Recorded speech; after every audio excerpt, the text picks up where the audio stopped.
Last Thursday, everything changed. I came home from work early, something I rarely do. The office was dead. My meetings got canceled, and I thought I'd surprise Jessica. It wasn't our anniversary, it wasn't her birthday. Just one of those rare days where I wanted to do something simple but meaningful. So, I grabbed her favorite pastries from the cafe she always talks about but never goes to, the kind with the glossy icing she'd post on Instagram. When I unlocked the door, I was met with silence. No sound of the TV, no music playing in the kitchen like she usually does when she's cooking. I figured she might have gone out, but her car was in the driveway. I called out her name. Nothing. I remember walking through the house, my shoes echoing on the hardwood floors. Something felt off. The house smelled faintly of Jessica's perfume, that floral scent she loved so much. But there was something else, like the faintest trace of cologne. I brushed it off, thinking it was probably nothing. As I climbed the stairs, I heard the faint creak of a door closing. Not slamming, just the kind of careful, deliberate closing someone does when they're trying to stay quiet. Jess. I called again, my voice echoing down the hallway. No answer. The bedroom door was ajar, just enough for me to see that the bed wasn't made. Jessica always makes the bed. Always. It's one of her non-negotiables for a good day. That's when I noticed something on the floor. A man's belt. Not mine. A pit opened in my stomach, and my hands started shaking. I pushed the door open the rest of the way, and there she was. Jessica. Standing by the window, her back to me. Hair tied up in that effortless way she always did when she didn't expect anyone to notice. But she wasn't alone. A man, tall, broad-shouldered, wearing only his jeans, stood on the other side of the room. He looked at me like a deer caught in headlights. For a second, no one moved. The room was a vacuum, and all I could hear was the sound of my own heartbeat pounding in my ears.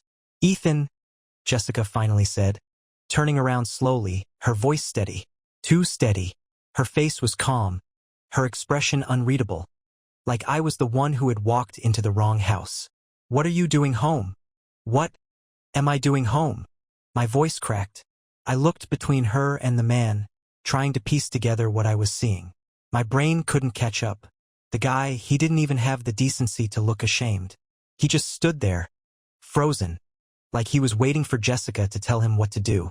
I took a step forward, clutching the bag of pastries in my hand like it was some kind of anchor. "Who the hell is this?" I asked, my voice louder now, the tremor replaced by something raw and sharp. Jessica crossed her arms over her chest, and her lips curved into the faintest hint of a smirk. A smirk. "Ethan, don't be dramatic. This isn't what it looks like." "Not what it looks like." I laughed, but it came out bitter, almost hysterical. "So, what?" This guy just wandered into our bedroom and decided to take his clothes off. The man finally spoke, his voice low and hesitant. "I should go." Jessica shot him a glance, and whatever silent message passed between them made my blood boil. "You're not going anywhere," I snapped, my eyes locking onto him. "Not until someone explains what the hell is going on." Jessica stepped forward, placing herself between us. "Calm down, Ethan. You're overreacting." "Overreacting," I repeated, my voice rising. "There's a half-naked stranger in our bedroom, Jessica. Enlighten me. What's the appropriate reaction here?" Her face hardened, and she let out a frustrated sigh, like I was the one inconveniencing her. "Fine. You want the truth? We've been having issues for a while, Ethan. You're always so wrapped up in your own world. You don't even see me anymore." That hit like a punch to the gut. "So this is my fault? That's where we're going with this?" Jessica's eyes flicked to the guy again before returning to me. "I didn't want you to find out like this. Okay? But maybe this is for the best. Maybe now we can finally talk about how broken our marriage has been." I felt the ground shift beneath me. Broken? That was news to me. Sure, we had our ups and downs, but I thought we were solid. I thought we were partners. And now, here she was, rewriting our entire history in front of some random guy who couldn't even look me in the eye. "You're unbelievable," I said, my voice quieter now but laced with venom. "You cheat on me in our house, and somehow this is about how I failed you? You're not even sorry, are you?" She didn't answer. Instead, she tilted her head slightly, as if she were waiting for me to storm out. so she could get back to whatever they were doing before I walked in. And that's when it hit me. Jessica wasn't sorry. She wasn't ashamed. She wasn't even afraid of losing me. She'd already made up her mind. But if she thought I was going to just let this slide, she had no idea who she was dealing with. After that train wreck of a confrontation, I walked out of the house. Not because I was defeated, but because I needed to think. My mind was a raging storm, and I couldn't trust myself not to explode. I sat in my car for a good 20 minutes, gripping the steering wheel so hard my knuckles turned white. The bag of pastries still sitting on the passenger seat like a cruel joke. Jessica's complete lack of remorse wasn't just infuriating. It was haunting. Her words kept replaying in my head. Maybe now we can finally talk about how broken our marriage has been. She didn't sound hurt. She didn't sound like someone desperate to fix things. No, she sounded like someone who had already moved on. But I hadn't. And if she thought she could just write me out of her life, she was dead wrong. Instead of driving off aimlessly or drowning myself in a bottle of whiskey, I did what I do best. I got methodical. I wasn't going to make decisions based on the mess of emotions flooding my brain. No, I was going to find out everything. When I walked back inside an hour later, Jessica was sitting on the couch, scrolling on her phone like nothing had happened. She didn't look up. She didn't ask where I'd been. She didn't even flinch. The audacity of it all lit something dangerous inside me. "I want his name," I said, my voice low but firm. Jessica finally glanced up, her expression bored. "What are you talking about?" "You know what I'm talking about. Your boyfriend. What's his name?" She laughed, actually laughed, like I was some sort of pathetic clown performing for her amusement. "Boyfriend? Ethan, don't be ridiculous." My jaw tightened. I took a step closer, standing over her now. "Don't play games with me, Jessica. I'm not stupid. You've been lying to me for God knows how long. So the least you can do is give me the truth now. Who is he?" Her eyes darkened, and for the first time, I saw a flicker of discomfort. "Good. Let her squirm." "Why does it matter?" she said finally, her voice clipped. "It matters," I hissed. "Because he stood in our bedroom like he belonged there. Because he's been walking into my life, into my home, without a shred of respect. And because if you won't tell me, I'll find out myself." Jessica stood up, now toe-to-toe with me, her confidence rearing its ugly head again. "What are you going to do, Ethan? Stalk me? Hack my phone? You think turning into some obsessed detective is going to make me fall back in love with you?" I didn't take the bait. Instead, I pulled my phone out of my pocket and held it up. "Already checked the security cameras," I lied smoothly. "So you can either confirm his name, or I'll find out when I pull the footage." Her eyes widened for just a fraction of a second. Barely noticeable, but I caught it. She was rattled, and that was all the confirmation I needed. "Don't you dare," she said, her voice low and venomous. "Oh, I dare," I shot back. "And when I have his name, I'll make sure he regrets ever stepping foot near you." Jessica's lips pressed into a thin line, and for a moment, I thought she might slap me. But instead, she let out a bitter laugh and crossed her arms. "Fine. His name's Nathan. Happy, Nathan." The name hit me like a slap in the face because I'd heard it before. It wasn't a stranger, wasn't some random guy she'd met on a dating app or at one of her fake yoga classes. No, Nathan was someone we both knew. "Nathan? From your office?" I asked, my voice dangerously calm. She didn't answer, but her silence was all I needed. My mind raced, connecting dots I hadn't even realized were there. Nathan was her colleague, the guy she always mentioned in passing, the one who always seemed to pop up in her stories about work. I felt sick. All those work events she'd insisted I didn't need to attend, the late nights she'd chalked up to deadlines, the way she'd started dressing a little sharper, smiling a little brighter. It all made sense now. "Unbelievable," I muttered, stepping back and shaking my head. "You've been screwing a guy you've known for years, and you thought I wouldn't notice?" Jessica rolled her eyes like I was being dramatic again. "It's not like that, Ethan. Nathan understands me. He listens. Something you stopped doing a long time ago." There it was again. Blame. Deflection. Not an ounce of regret or accountability. "Save it," I snapped. "You want to play the victim? Fine. But don't you dare act like this was inevitable. Like I pushed you into his arms. You chose this, Jessica. And now I'm choosing what happens next." She didn't respond, but I could see the flicker of worry in her eyes. She wasn't used to me standing my ground like this. Without another word, I walked upstairs, grabbed my laptop, and sat down at the dining table. If Nathan thought he could waltz into my marriage and get away with it, he was about to learn how wrong he was. It wasn't just about Jessica anymore. It was about exposing the both of them for what they really were. And as I started piecing together my plan, I realized one thing. The woman I thought I married was gone. Whatever came next, I wasn't going to fight for her. I was going to fight for myself. By the next morning, I was operating on 2 hours of sleep and a dangerous mix of caffeine and rage. After Jessica's confession, she went to bed like nothing had happened, leaving me downstairs with nothing but my laptop, my thoughts, and a burning need for justice. I wasn't about to let her or Nathan walk away from this unscathed. The first thing I did was dig into Nathan. A few quick searches turned up his LinkedIn, Facebook, and Instagram. I wasn't surprised to find out he had a fiancée. Her name was Emma, and based on their smiling engagement photos, they were planning a spring wedding. How poetic. Nathan wasn't just a homewrecker, he was a hypocrite too. I scrolled through their photos, my anger bubbling with every caption. Forever with my best friend. Can't wait to marry the love of my life. It was sickening. How could someone post these things while sneaking around with another man's wife? It didn't take long for me to find Emma's contact info. Her Instagram had a link to her photography business. A little digging through her website, and there it was, her professional email and phone number.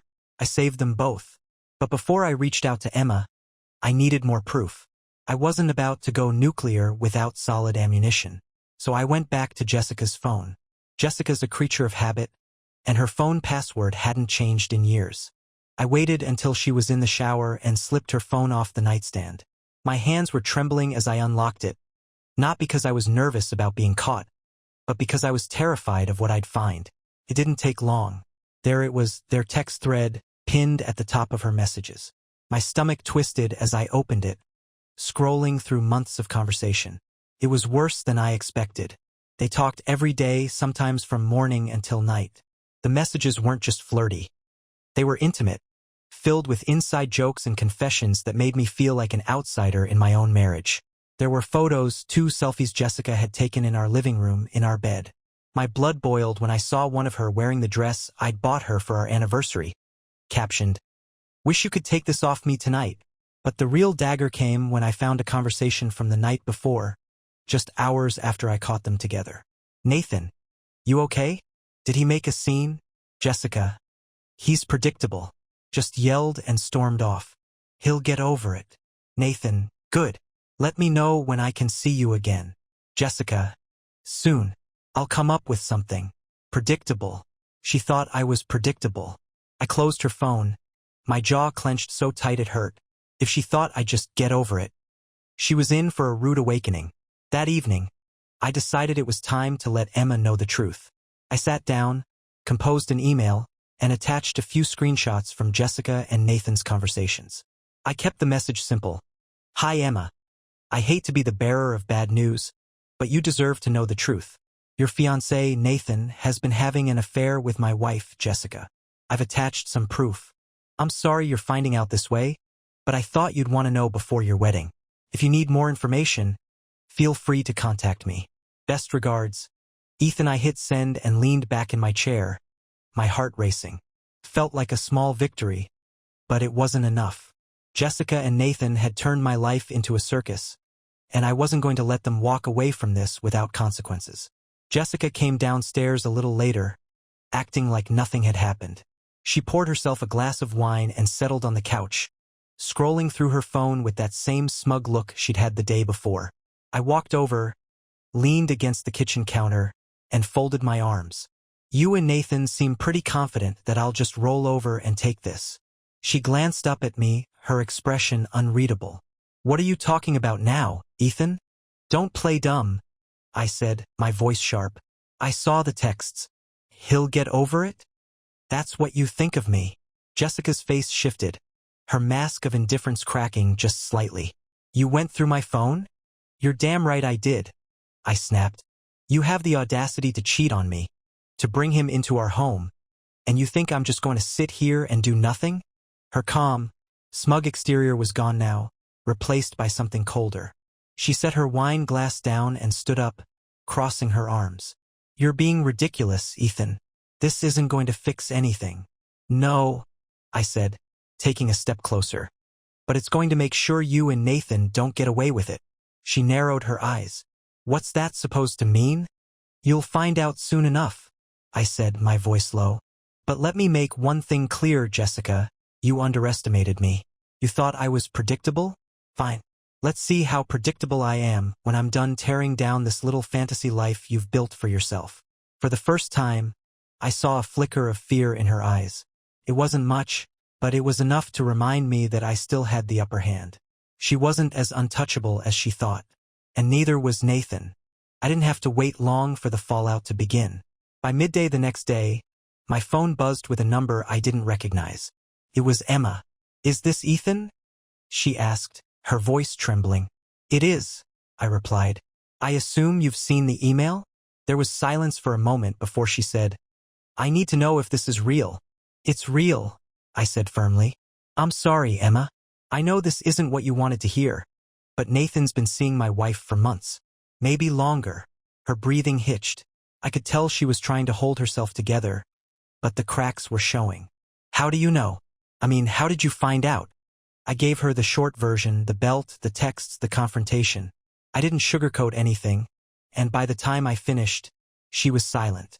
"Emma," I said gently, "I know this is a lot to process, but you deserve the truth. Nathan's been lying to you just like Jessica's been lying to me. You don't have to make any decisions right now. But if you want proof, more proof, I have it." "No," she said quickly, her voice firm despite the quiver in it. "I've seen enough. He told me he had late meetings, that he was working overtime. I should have known. God, I'm so stupid." "You're not stupid," I said. "They're just good at lying." Emma let out a shaky breath. "Thank you for telling me.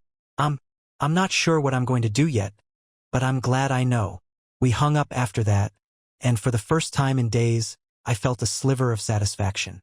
Jessica and Nathan had built their little fantasy world, but it was starting to crumble, and I wasn't finished. Later that evening, I got another unexpected call. This time from Nathan. "Ethan," he began, his voice tense. "We need to talk." I let out a bitter laugh. "I don't think there's much to talk about, Nathan. Unless you're calling to apologize, or better yet, confess everything to Emma. I don't want to hear it." "Listen," he said sharply. "I don't know what you're trying to do, but dragging Emma into this? That's low, man." "Low?" I snapped. "You have the nerve to call me low? You've been sleeping with my wife, lying to your fiancé, and somehow I'm the bad guy." Nathan's silence spoke volumes. He knew he couldn't justify what he'd done, but that didn't stop him from trying. "This isn't about you, Ethan. This is between me and Jessica. You're just collateral damage." Collateral damage. The words hit me like a punch to the gut, but they also fueled my determination. He didn't see me as a person, just an obstacle in his way. That was his mistake. "Well, Nathan," I said, my voice cold, "if I'm collateral damage, then you'd better brace yourself, because I'm just getting started." I hung up before he could respond. The next day, I took the first tangible step toward dismantling their lives. I forwarded the incriminating texts and screenshots to Jessica's boss. She works in a corporate office where professionalism is everything, and an affair with a colleague, especially one with a subordinate like Nathan, was a direct violation of company policy. I didn't stop there. I also sent the same information to Nathan's supervisor. I knew it was risky, that it might come back to bite me in some way, but I didn't care. If they wanted to treat their affair like a game, I was going to show them what it felt like to lose. Jessica found out later that evening. She stormed into the house, slamming the door so hard it rattled the windows. "What the hell did you do?" she yelled, her face flushed with anger.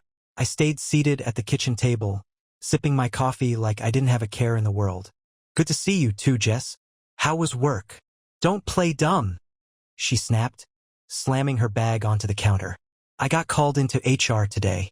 They said someone sent them screenshots. And now Nathan's been suspended pending an investigation." I shrugged. "Sounds like HR is doing its job." Her eyes narrowed, and for the first time, I saw real fear beneath her fury. Do you have any idea what you've done? You could have ruined my career. Oh, you mean the career you risked every time you snuck around with Nathan?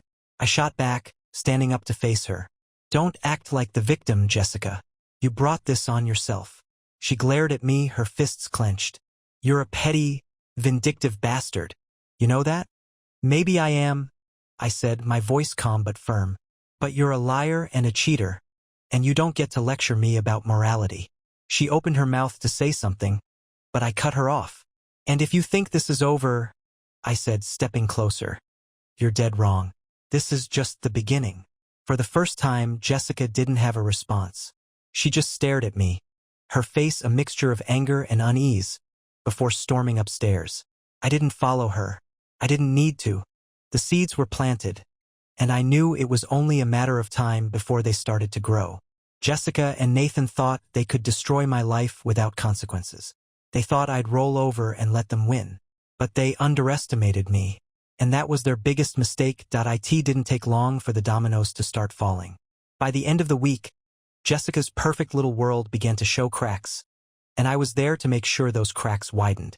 The morning after our last argument, Jessica tried to put on her usual act of calm control. She came downstairs dressed for work, her hair and makeup immaculate, like she was heading off to conquer the day. But her body language told another story. She was fidgety, avoiding eye contact, and clutched her bag like it was a shield. Rough week at the office?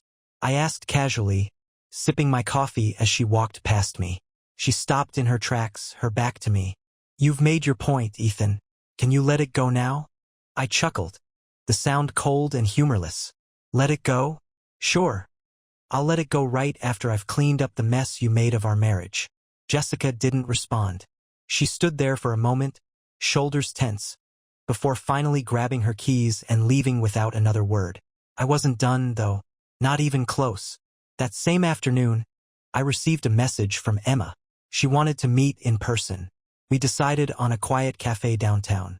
When I arrived, she was already sitting in a corner booth, her face pale and drawn.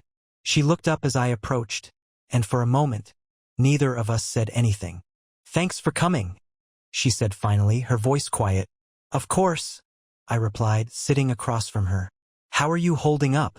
Emma let out a bitter laugh. I'm not. I kicked Nathan out of the apartment 2 nights ago. He's been calling and texting nonstop, but I can't even look at him right now. I nodded, understanding all too well how she felt. Good. He doesn't deserve your forgiveness, Emma. Neither does Jessica. Her eyes glistened, but she blinked the tears away and straightened her posture. I've been thinking about what you said in your email, about not letting them get away with this. And I want to help. That caught me off guard. Help? Emma nodded, her jaw tightening with determination. Nathan's been lying to me for months, maybe longer. I want him to face the consequences, and I want Jessica to feel the fallout, too. They ruined 2 lives without a second thought. It's time they realized what that feels like. I leaned back in my seat, considering her words. Part of me wanted to tell her to walk away, to protect herself from getting dragged deeper into this mess.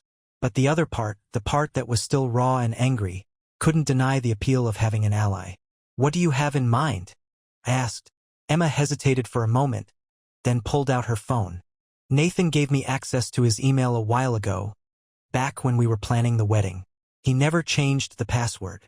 My eyes widened as I realized the implications. You're saying you can get into his email? She nodded. I've already looked. There are things in there, Ethan. Things you need to see. I didn't ask what she meant. I could see the pain in her eyes, and I knew whatever she'd found must have cut deep. Send it to me, I said. All of it.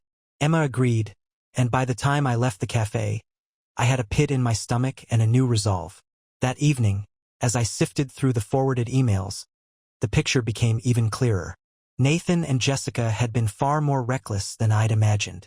Their emails contained everything from explicit exchanges to details about their meetups, dates, times, even hotel bookings. But one email stood out.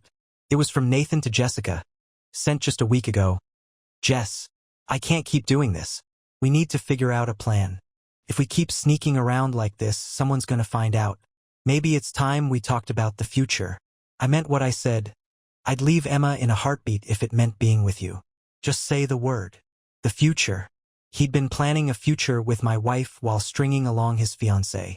The sheer audacity of it made my blood boil. I printed the emails, compiling them into a neat little stack of evidence. It was time for the next step. The following morning, I drove to Jessica's office. I waited in the parking lot, watching as she stepped out of her car and walked toward the building.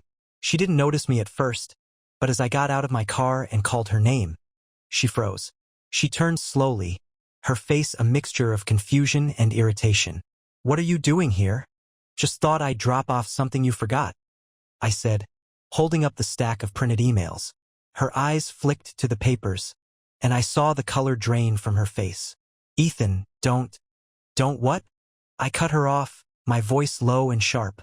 "Don't embarrass you in front of your coworkers? Don't make you face the consequences of your actions? Because that's exactly what I'm here to do." Her eyes darted around, checking to see if anyone was watching. "Can we talk about this somewhere else?" "No," I said firmly, stepping closer. "We're doing this now. You've lied, cheated, and disrespected me for months. You thought I'd stay quiet, but you were wrong. I'm done playing nice, Jessica." I thrust the stack of papers into her hands, and she hesitated for a moment before taking them. As she flipped through the pages, her expression shifted from fear to anger. "You're unbelievable," she hissed, her voice low. "Do you have any idea what this could do to me?" "Oh, I do," I said, my voice dripping with venom. "And I don't care. You didn't care about me, about our marriage, about the life we built together. So why should I care about you?" Jessica didn't respond. She stood there, clutching the evidence of her betrayal, and for the first time, she looked small, like the weight of her choices was finally catching up to her. "By the way," I added as I turned to leave, "Nathan's fiancée knows too. Thought you should know in case your boyfriend seems a little distracted lately." I didn't wait for her response. I walked back to my car, feeling a grim satisfaction. Jessica and Nathan had played their game for long enough. Now it was my turn. The fallout was faster and messier than I could have hoped. By the time I got back home, I already had 2 missed calls from Jessica. I didn't bother answering. Let her stew. She'd spent months spinning lies and pulling strings behind my back. It was about time she felt what it was like to lose control. That evening, she came home earlier than usual. The moment she walked through the door, I could see the storm brewing in her eyes. She wasn't just angry. She was unraveling. "Ethan," she shouted, slamming her bag onto the kitchen counter. "We need to talk. Now." I stood in the living room, arms crossed, waiting for her to come to me. She stomped in, her heels clicking against the floor with each furious step. "Do you have any idea what you've done?" she hissed, her voice trembling with a mix of rage and panic. "Enlighten me," I said coolly, refusing to give her the satisfaction of seeing me flinch. "They're investigating me at work, Ethan," she spat. "Nathan's been suspended indefinitely, and now HR wants to review my conduct to see if I violated the company's code of ethics. My boss won't even look me in the eye. You've ruined everything." "I ruined everything?" I shot back, my voice rising. "You cheated on me, Jessica. You lied to me, brought your affair into my home, into our bed, and somehow I'm the villain? You don't get to play the victim here." Her face flushed with anger, but there was a flicker of something else, fear. "This wasn't just about us, Ethan. You've crossed a line. You're trying to destroy my career, my entire life. And for what? Revenge? Is that what this is to you?" "For what?" I snapped, taking a step closer. "This is about accountability, Jessica. It's about making sure you and Nathan face the consequences of your choices. You both thought you could do whatever you wanted without getting caught, without anyone fighting back. Well, guess what? You were wrong." She opened her mouth to argue, but I wasn't finished. "And don't talk to me about your life being ruined. What about my life, Jessica? What about the years I spent building a marriage with someone who clearly didn't give a damn about me? What about the nights I stayed up wondering why you were so distant, thinking I'd done something wrong? You've been dismantling my life piece by piece for months, and now you're upset because I finally hit back? Spare me the self-pity." Her hands trembled as she reached for the back of a chair, steadying herself. For a brief moment, I thought she might actually show some remorse, some flicker of humanity. But then her lips curled into a bitter sneer. "You're pathetic," she said, her voice cold and sharp. "You couldn't handle the fact that I wanted more than you could give me, so now you're lashing out like a child. Grow up, Ethan. Relationships end. It happens." The audacity of her words knocked the wind out of me for a moment. But then I laughed. A cold, humorless sound that filled the room. "Relationships end?" I repeated, shaking my head. "This wasn't just a breakup, Jessica. This was betrayal. You didn't just leave, you lied, cheated, and humiliated me. And now you want to brush it off like it's no big deal? Unbelievable." She looked away, unable to meet my gaze, and for the first time, I saw cracks in her armor. She wasn't as composed as she pretended to be. The weight of her actions was finally catching up to her, and she didn't know how to handle it. But I wasn't done. Not yet. "Oh, and by the way," I added, my voice calm but dripping with venom, "Emma's called off the wedding. Nathan's officially homeless. So congratulations. Your boyfriend is now as much of a mess as you are." Her head snapped up, her eyes widening in shock. "You're lying." "Am I?" I said, pulling out my phone and scrolling through Emma's latest messages. I held up the screen, showing Jessica the part where Emma confirmed she'd kicked Nathan out and canceled the venue deposit. "See for yourself." Jessica's face crumpled, and for a moment, I thought she might break down. But instead, she let out a bitter laugh and shook her head. "You're sick, Ethan," she said quietly. "You're enjoying this, aren't you?" "Enjoying it?" I said, stepping closer. "No, Jessica. I'm surviving it. You took everything from me. My trust, my dignity, my marriage. The least I can do is make sure you don't walk away from this unscathed." She didn't respond. Instead, she grabbed her bag and stormed out of the house, slamming the door behind her. As the echo of the slam faded, I stood there, staring at the empty space where she'd just been. For the first time in weeks, I felt something close to peace. It wasn't over, not yet. But for the first time, I knew I was going to come out of this stronger. Jessica and Nathan had underestimated me. They thought I'd break, that I'd crumble under the weight of their betrayal. But I was done breaking. Now, it was their turn. A few days passed, and I didn't hear much from Jessica. She was still living in the house, though barely. Most nights she came home late, locking herself in the guest bedroom without so much as a word. Fine by me. Every step she took away from me was one closer to her inevitable downfall. It was Emma who kept me updated on Nathan. She and I had fallen into an unexpected rhythm, trading information like partners in some twisted investigation. Every text she sent was another reminder that I wasn't alone in this mess, that someone else understood the rage, the betrayal, the need for retribution. Then Emma dropped the bombshell. "Did you know Nathan's still trying to reach out to me?" She texted one morning. "He's begging to talk, saying he can explain everything. He even had the nerve to ask if I'd reconsider the wedding." I stared at my phone in disbelief before typing back, "You're kidding." "I wish," she replied. But it got me thinking, what if we gave him exactly what he wants? My brow furrowed as I read the text. What did she mean, exactly what he wants? Before I could ask, she sent another message. "I'm going to set up a meeting with him, somewhere public. I'll act like I'm willing to talk things out, and when he shows up, we expose everything. Publicly." A slow grin spread across my face as the idea sank in. It was bold, ruthless, and exactly what Nathan deserved. "Count me in," I texted back. The plan was simple. Emma would reach out to Nathan, pretending she was willing to give him a chance to explain himself. She chose a fancy restaurant downtown, one they'd been to before during their engagement.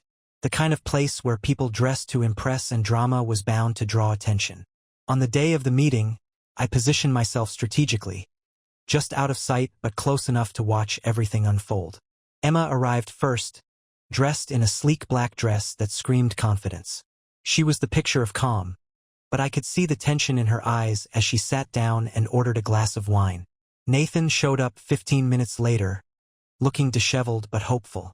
He had that same smug air about him, like he thought he could talk his way out of anything. As he sat across from Emma, I saw him reach for her hand, only for her to pull back. The conversation started quietly, but it didn't stay that way for long. Emma's voice began to rise, cutting through the low hum of the restaurant as she peppered Nathan with questions. Why did you lie to me? How long has this been going on? Was any of it real? I couldn't hear every word, but I didn't need to. The looks on their faces told me everything. Nathan tried to deflect, his hands gesturing wildly as he scrambled for excuses. But Emma wasn't buying any of it. And then, right on cue, I made my entrance. I walked over to their table, my steps measured, my expression calm. Nathan froze the moment he saw me, his face draining of color. Emma glanced up, her lips curving into a small, satisfied smile. Hey, Nathan, I said casually, sliding a chair out and sitting down uninvited. Mind if I join you? I figured it's only fair we all have this conversation together. Nathan looked like he wanted to crawl under the table. What the hell are you doing here? He hissed, his voice low. Me? I said, leaning back in my chair. I'm just here for the show. You know, the one where you explain why you thought you could wreck 2 lives and get away with it.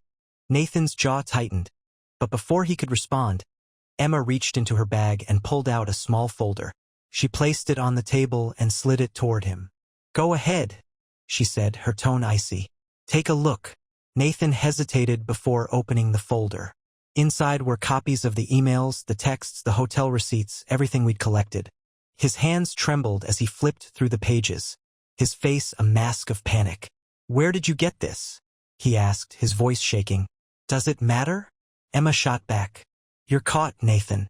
You've been lying to me, to Ethan, to everyone. And now, everyone's going to know exactly who you are. Nathan's gaze darted around the room, his panic mounting as he realized people were starting to stare. I could see the wheels turning in his head, trying to figure out a way to escape. But there was no way out. You thought you were untouchable, didn't you?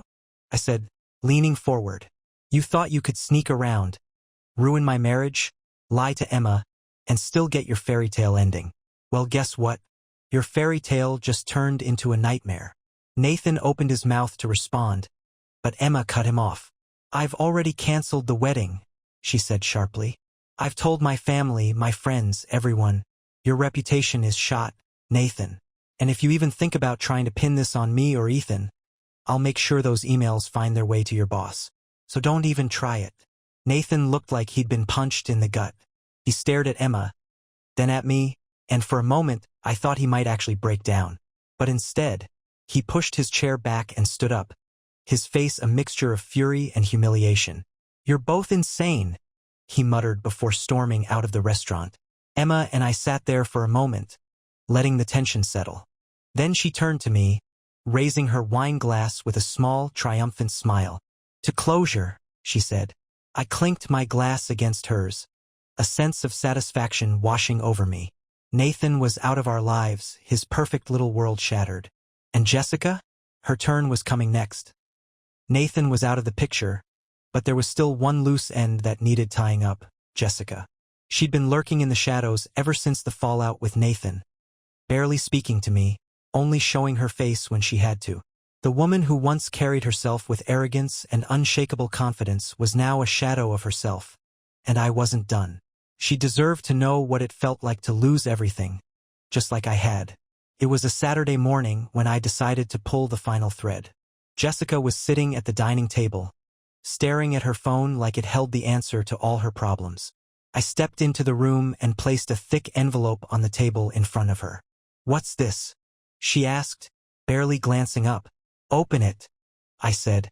She sighed, setting her phone down with exaggerated annoyance, and tore open the envelope. Inside was a stack of documents. She flipped through them, her brow furrowing as she realized what she was looking at. Divorce papers, she said flatly, her voice devoid of emotion. Signed and ready to go, I replied. I've already spoken to a lawyer. The house is in my name, so you'll need to find somewhere else to live. I've included a fair settlement offer, considering the circumstances. Her eyes darted back to the papers, then to me. For the first time in weeks, she looked genuinely caught off guard. You're serious? Dead serious, I said. This marriage is over, Jessica. It was over the moment you decided to betray me. I'm just making it official. She let out a bitter laugh, tossing the papers onto the table. Of course, you'd want to make this as dramatic as possible. You always did love playing the victim, Ethan. Playing the victim, I repeated, my voice calm but laced with steel. You destroyed our marriage, Jessica. You brought another man into our home, lied to me, and treated me like I was nothing. And now you want to act like this is some kind of overreaction. She stood up, her chair scraping loudly against the floor. Fine, she snapped. You want a divorce? You can have it. But don't act like you're some saint in all of this. You were boring, Ethan. Predictable. You stopped trying a long time ago, and I got tired of waiting for you to notice. I stepped closer, meeting her glare head-on. You know what's funny, Jessica? You keep trying to justify what you did by blaming me, but we both know the truth. You cheated because you're selfish, because you wanted the thrill, the attention. And now that it's all falling apart, you can't handle the fact that you're the villain in your own story. Her lips pressed into a thin line, but she didn't respond. Oh, and one more thing, I added, pulling my phone from my pocket. Nathan's fiancée, Emma? She and I have been keeping in touch. She wanted me to give you a message. Jessica's eyes narrowed, suspicion flickering across her face. What message? I unlocked my phone, pulled up the voice memo Emma had sent me, and hit play. Jessica, Emma's voice came through the speaker, cold and sharp. I hope you're happy, because thanks to you, I've had to cancel my wedding, explain to my family why my fiancé turned out to be a lying, cheating coward, and pick up the pieces of my life. You and Nathan deserve each other. Two selfish, manipulative people who don't care about anyone but themselves. Enjoy your miserable future, because trust me, you've earned it. Jessica's face twisted with anger as the message ended. You're really enjoying this, aren't you? I shrugged, tucking my phone back into my pocket.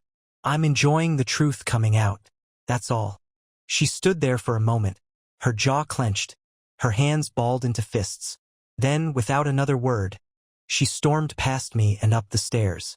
I heard the sound of drawers opening and closing, the scrape of a suitcase being dragged out of the closet. Less than an hour later, she came back downstairs with 2 bags in hand. I'll be back for the rest of my stuff, she said curtly, not meeting my eyes. Take your time, I replied, stepping aside to let her pass. She hesitated for just a moment, as if she wanted to say something, but then she shook her head and walked out the door.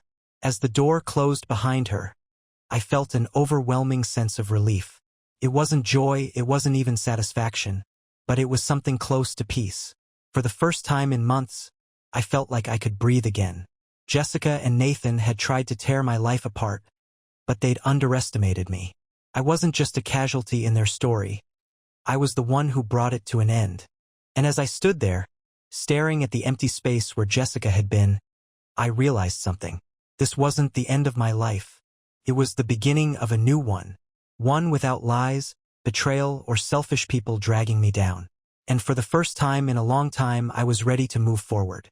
Alone, maybe, but stronger, smarter, and unbreakable.